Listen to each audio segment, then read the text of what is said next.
이번 시간에는 프로그래밍에서 가장 기본이 되는 개념, 변수를 배워보겠습니다. 이름부터 뭔가 어려워 보이지만 전혀 겁먹을 필요 없는데요.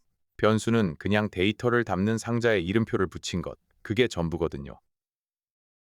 오늘은 이 상자를 직접 만들어 보고 상자에 들어가는 데이터의 종류인 자료형도 살펴봅니다.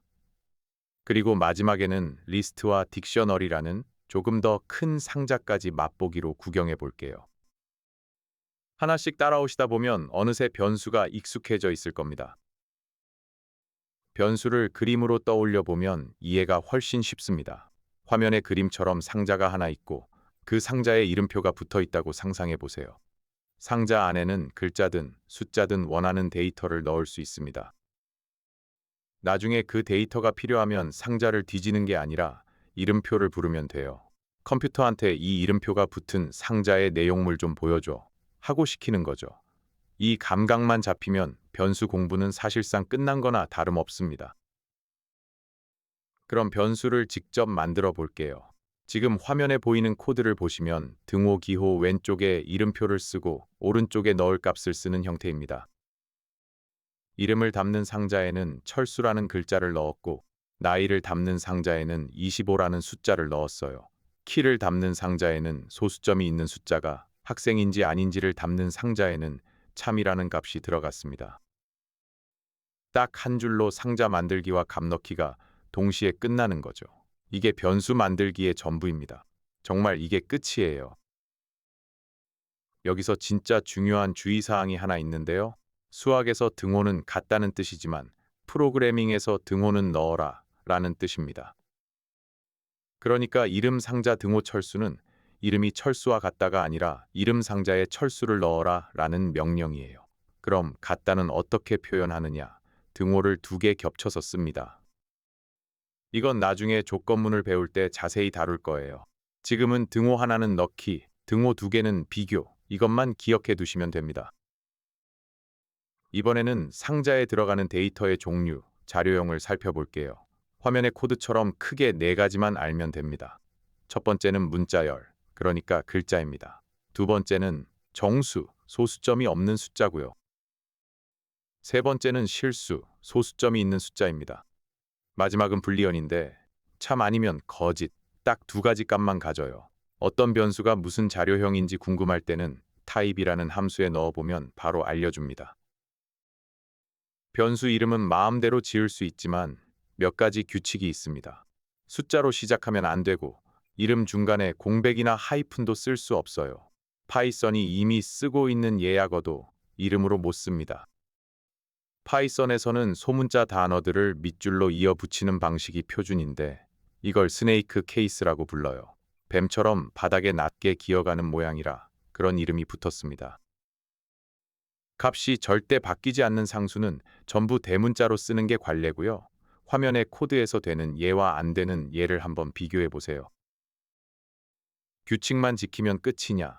그건 아닙니다. 사실 프로그래밍에서 제일 어려운 게 이름 짓기라는 말이 있을 정도거든요. 알파벳 한 글자짜리 이름으로 변수를 만들어 놓으면 일주일 뒤에 내가 그 코드를 보고 이게 뭐였지 하게 됩니다. 나이를 담는 상자에는 나이라는 뜻이 보이는 이름을, 사용자 이름을 담는 상자에는 그 뜻이 드러나는 이름을 붙여주세요. 코드를 읽는 사람이 미래의 나를 포함해서요. 이름만 보고 뭘 담는 상자인지 알 수 있어야 합니다. 이름만 잘 지어도 반은 끝난 겁니다. 이제 만든 변수를 가지고 놀아볼 차례입니다. 변수의 값은 언제든 바꿀 수 있어요. 점수를 담은 상자에 0을 넣었다가 나중에 100을 넣으면 상자 속 내용물이 새 값으로 교체됩니다.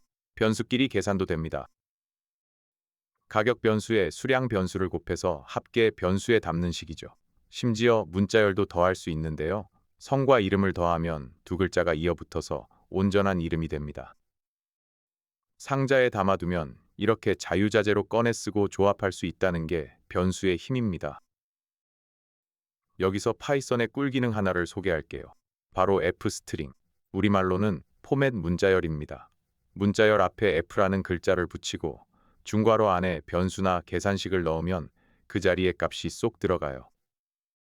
화면의 코드를 보시면 철수는 25살입니다 라는 문장이 변수값으로 자동 완성되는 걸 볼 수 있습니다. 중괄호 안에서 나이에 2를 더하는 계산까지 바로 할 수 있고요. 앞으로 정말 자주 쓰게 될 기능이니 꼭 기억해 두세요. 변수 하나에 데이터 하나만 담으라는 법은 없습니다. 여러 데이터를 한꺼번에 담는 방법이 두 가지 있는데요. 리스트는 순서가 있는 바구니라서 과일 여러 개를 담아두고 번호로 꺼냈습니다. 딕셔너리는 이름표가 붙은 서랍이라서 이름이나 나이 같은 값을 이름표로 꺼내 쓰고요. 헷갈리면 리스트는 줄 서 있는 사람들, 딕셔너리는 명찰 달고 있는 사람들이라고 기억하세요. 한 가지 함정은 프로그래밍에서 순서가 1이 아니라 0부터 시작한다는 겁니다. 첫 번째가 0번이에요. 처음엔 헷갈려도 며칠이면 적응되니 걱정 마세요. 오늘 배운 내용을 정리해 보겠습니다. 변수는 데이터를 담는 이름표 붙은 상자입니다. 자료형에는 문자열, 정수, 실수, 불리언이 있었죠. f스트링은 문자열 안에 변수를 넣는 편리한 방법이고요. 리스트는 여러 데이터를 순서대로, 딕셔너리는 이름표를 붙여서 담는 방법이었습니다. 다음 시간에는 조건문과 반복문, 그러니까 컴퓨터한테 판단하고 반복하게 시키는 방법을 배웁니다. 두근거리지 않나요? 안 두근거려도 괜찮습니다. 그냥 그렇다고 생각하고 넘어가 보죠.